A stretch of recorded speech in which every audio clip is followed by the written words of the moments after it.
नारी के लिए सबसे बड़ा धर्म है पति सेवा। और पुत्र के लिए सबसे बड़ा धर्म है माता पिता की सेवा। आज को ऐसो हो गो है कि मन धरो है कार्या और पूज रही है बारिया। बताओ गलत तो नहीं है? पूरे घर को धागा लपेट दो ले जाकर बारिया को अमास के दिन का हो जे उसे। अगर धागा ही लपेटे से विमान उतर रहो तो कसन लपेट दे, मोटी सी रस्सी ले जा, उमें और जल्दी आ जाए। बताओ, मन धरो कर गया पूज रही बर गया। घर की सास प्यासों मर रही, 4 बजे दुर्गा ढार में जा रही। का निकल है उसे मतलब बोलो। अगर घर में बूढ़ी सास बैठी है और अगर वो प्यासी है तो तुम्हारा मंदिर जाने का कोई मतलब नहीं है। कछु कछु माताएं तो अपने बुंदेलखंड में जा भी कहते हैं, कई जिज्जी ये बार तो बासी दुर्गा ढान ने बासी मन भगवान सो ही बासी हो जाए। अच्छो करो कि तुम 1 लोटा पानी डाले आई ना कहो भी सड़ जाती 2-3 दिन में। जब बासी हो सकत तो सड़ भी सकत, नहीं सड़ सकत। बासी दुर्गा ढान ने गाय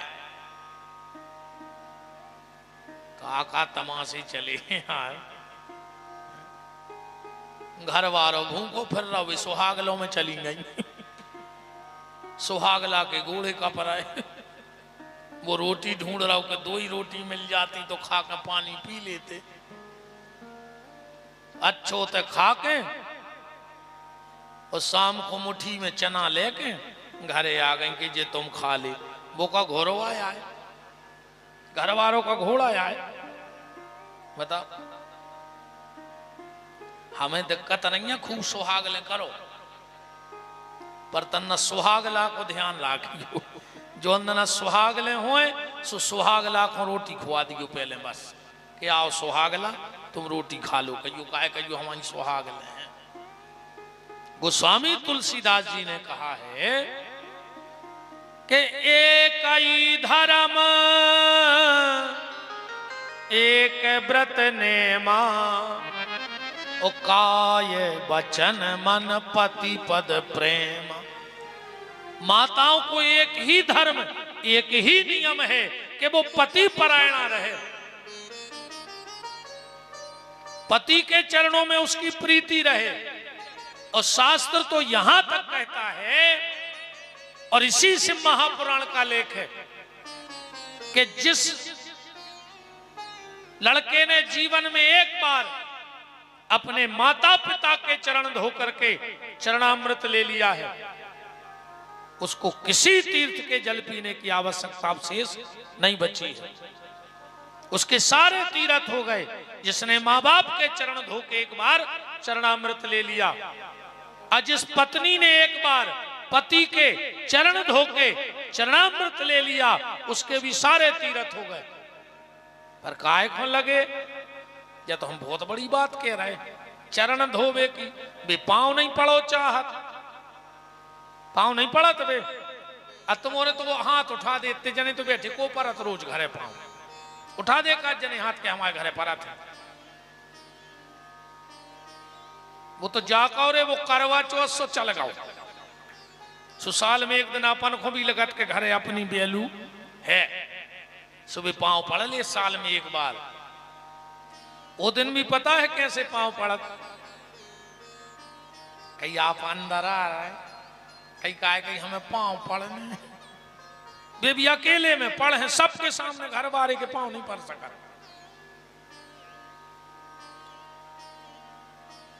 चंचुला ने हाथ जोड़ के कहा, पंडित जी आपने जो भी बताया वो सब मेरे ऊपर उतर गया, इसलिए आपसे प्रार्थना है। कौन सी प्रार्थना है? आपसे हमारी ये प्रार्थना है कि हमें कोई उपाय बता दीजिए जिससे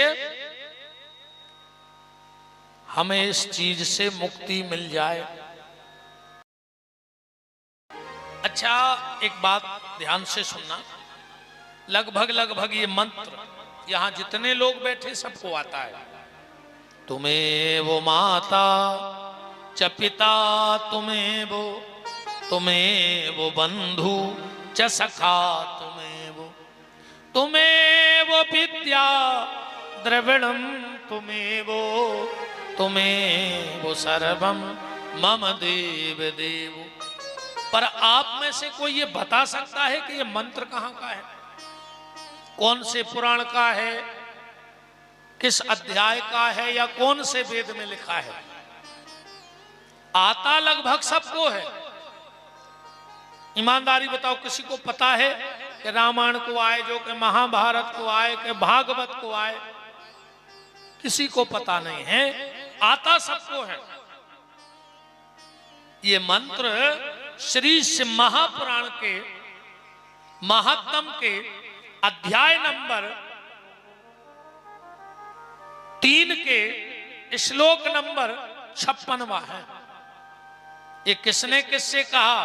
ये चंचुला ने पंडित जी से हाथ जोड़ के कहा कि पंडित जी, अब तो सब तुम ही मेरे लिए हो, तुम ही माता, तुम ही पिता, तुम ही सब कुछ हो, पर मुझे इस पाप से मुक्त करा दो।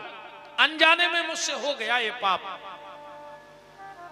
जब चंचुला की ऐसी दीन दशा देखी, पंडित जी ने कहा, माता चिंता मत करो, भगवान भोलेनाथ से प्रार्थना करो कि बाबा कृपा कर दो, बाबा कृपा कर दो, झोली मेरी भर दो, तेरी दया का तेरा ध्यान धरेंगे, तेरा बाबा कृपा झोली मेरी भर दो, तेरी कृपा का हम सदा गुणगान करेंगे, तेरा ध्यान धरेंगे। बाबा कृपा कर दो, झोली मेरी भर दो, तेरी दया का हम सदा गुणगान करेंगे, तेरा ध्यान धरेंगे। बाबा कृपा कर दो, झोली मेरी भर दो, तेरी कृपा का हम सदा गुणगान करेंगे, तेरा ध्यान धरेंगे। कोशिश करो तो ना, अगर शरीर हल डुल जाए, अगर प्राण होए तो करो कोशिश। बाबा कृपा कर दो, झोली मेरी भर दो, तेरी दया का हम सदा गुणगान करेंगे, तेरा ध्यान धरेंगे। बाबा कृपा कर दो, झोली मेरी भर दो, तेरी कृपा का हम सदा गुणगान करेंगे, तेरा ध्यान धरेंगे।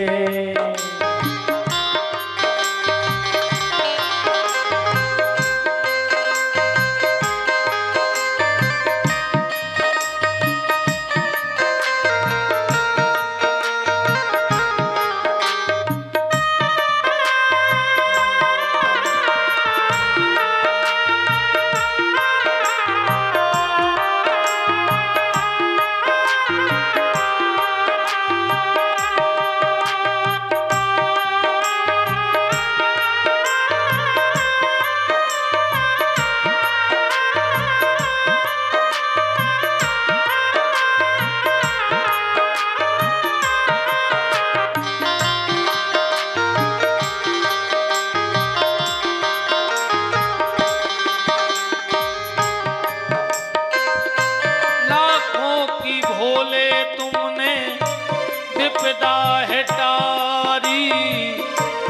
फिर भी भोले मेरी झोली है खाली। लाखों की भोले तुमने विपदा है तारी, फिर भी भोले मेरी झोली है खाली। लाखों की भोले तुमने विपदा है टाली, फिर भी भोले मेरी झोली है खाली। लाखों की भोले तुमने विपदा है तारी, फिर भी भोले मेरी झोली है खाली। तेरी दया का हम सदा गुणगान करेंगे, तेरा ध्यान धरेंगे। बाबा कृपा कर दो, झोली मेरी भर दो, तेरी कृपा का हम सदा गुणगान करेंगे, तेरा ध्यान धरेंगे। तेरा ध्यान धरेंगे, तेरा ध्यान धरेंगे, तेरा ध्यान धरेंगे, तेरा ध्यान धरेंगे, तेरा ध्यान धरेंगे, तेरा ध्यान धरेंगे। बोलो काशी विश्वनाथ की जय हो। अस्मेघ सतम कृत्वा गंगा स्नात्वा सताम समः न शुद्धिर्जायते। पंडित जी कह रहे हैं माता, तुमने जो पाप किया है, जो पति को धोखा दिया है, वो तुम्हारा पाप किसी भी प्रयत्न से दूर होने वाला नहीं है। कथा में जाओ तो तुलसी का पत्ता लेके जाओ, पर अगर शिव महापुराण की कथा में जाओ तो एक बेलपत्र लेके जरूर जाओ और ग्रंथ तक बेलपत्र जरूर पहुंच जाए। एक बेलपत्र चढ़ा दो और चाहे 1100 बेलपत्र भोलेनाथ को चढ़ा दो, एक सा फल कहा गया है। अब तो चंचुला कथा के लिए बैठ गई। पंडित जी ने बड़े भाव के साथ, बड़ी श्रद्धा के साथ चंचुला को कथा श्रवण कराई। श्री सूत जी महाराज कहते हैं कि जैसे ही 9 दिन की कथा हुई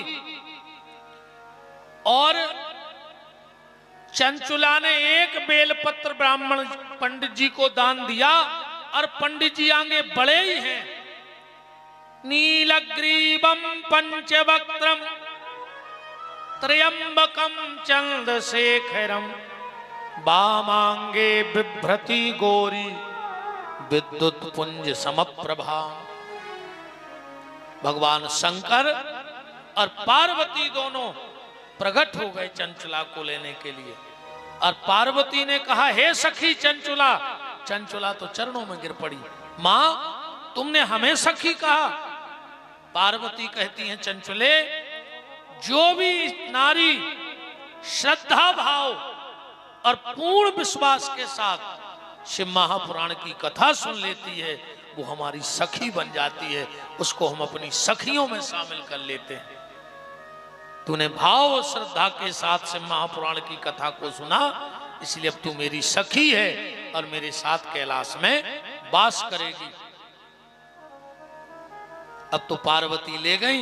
एक दिन पार्वती और चंचुला बैठी थी। चंचुला ने कहा, मां आपने हमको सखी कहा है, तो आपसे एक बात पूछ लें। पार्वती ने कहा, पूछो। बोले, मां आप तो सब जानती हो, बस इतना बता दो कि इस वक्त मेरा पति कहां है। भले दुष्ट था, पापी था, कैसा भी था, पर था तो मेरा पति। और इस बात से एक बात समझना, मति और श्रीमती, बात को पकड़ना कथा में से। मति और श्रीमती अगर पति की मति अगर गड़बड़ भी हो जाए पर श्रीमती की मति ठीक बनी रहे, पति की मति गड़बड़ हो जाए, गलत रास्ता पे चली जाए, अगर श्रीमती की मति ठीक है तो एक दिन श्रीमान जी की मति अपने आप लौट जाए। हाँ, उदाहरण देखो आप, रावण की मति गड़बड़ हो गई पर रावण की श्रीमती मंदोदरी भगवान के चरणों में जुड़ी रही, एक दिन गति बन गई रावण की। हिरण्याकश्यपु की मति खराब हो गई पर वो की श्रीमती कयाधु भगवान को भजन करत रही। तो अगर पति की मति खराब हो जाए तो लौट या है रास्ता पे, बस श्रीमती भगवान को न छोड़े, अपनो विश्वास पक्को राखे। और श्रीमान कितने अच्छे होए, कहूं श्रीमती की मति खराब हो गई तो श्रीमान को फांसी लगाने पर कुछ नहीं कर सके, श्रीमान मां रहेंगे अकेले। आत्मदेव धुंधकारी की कथा भागवत में सुनी। आत्मदेव बहुत अच्छे पंडित जी हते पर श्रीमती ने पूजा ने पाठ ने धर्म ने कर्म ने भगवान मरने पर आत्मदेव को बीच में। अज श्रीमान श्रीमती एक बात और बताएं, शादी में जब कार्ड छपत हैं तो लड़का के आगे काले खो जाते चिरंजीव ची, अकेलो चील, पूरो चिरंजीव नहीं लिखो रहे ची। और बिटिया के आगे 100 कांक्षणी को अकेलो 100 लिखो रहे थे और जीरो धरो रहे, मतलब घर के पहले ही लिख दे कि रे बहू आ रही है, बस 100 के है, सुबह हो गई 100 कांक्षणी और तुम बोले तुम ची भरने कार्यो। ऐसे जे सब चिरंजीव आए कि बस 100 के वे घर वारी अपन को ची नहीं करने, तो सब ठीक ठाक है। समझ गए, जितने भी चिरंजीव बैठे हो ची भरने करियो, गृहस्थी की गाड़ी अच्छी चलत रहे।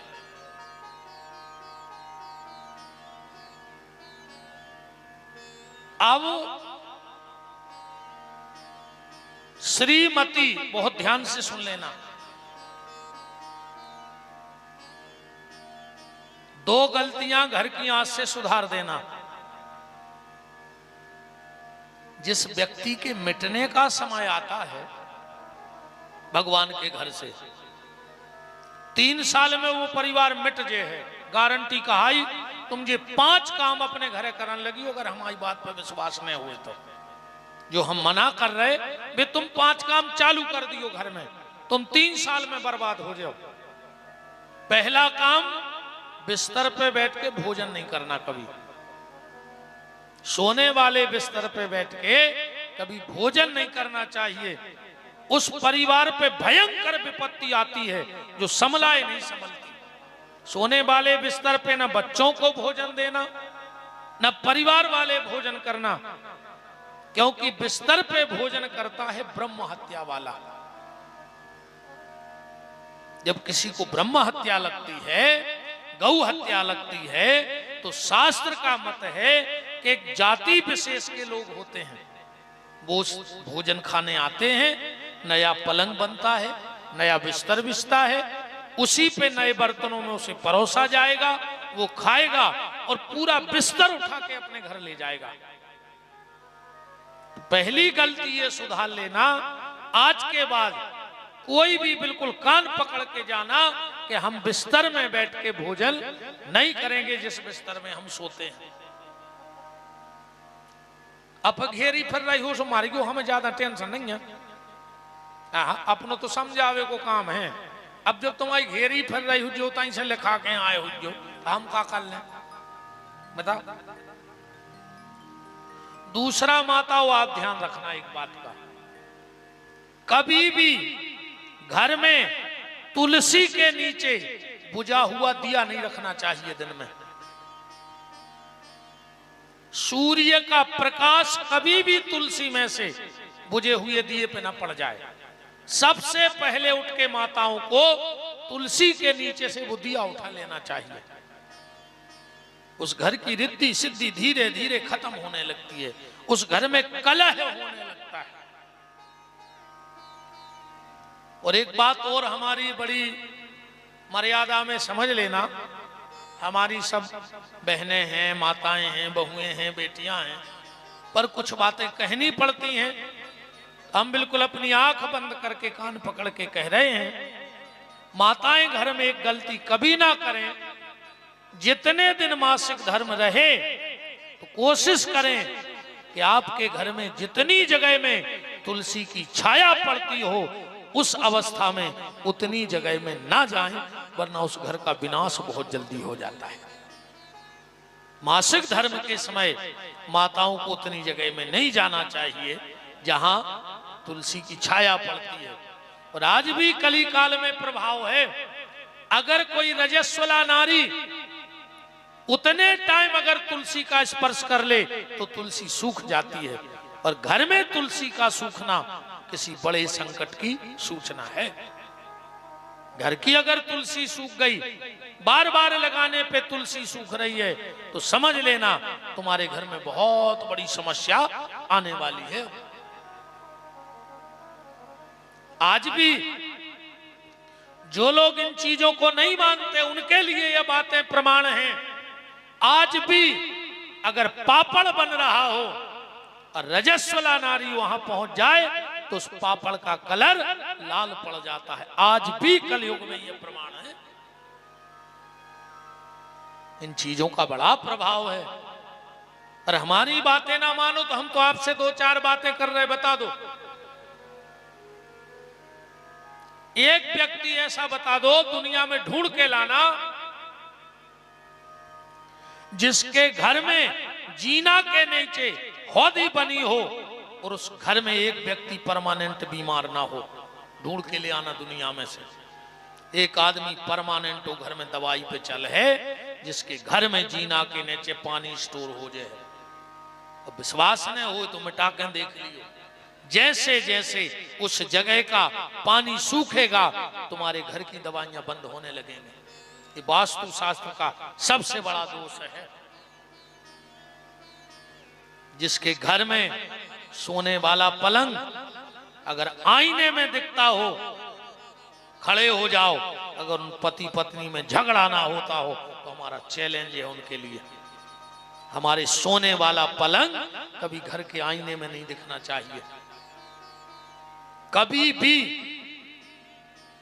पलंग को ऐसा लगाओ कि आईने में न दिखे। कभी भी सोने वाले कमरे में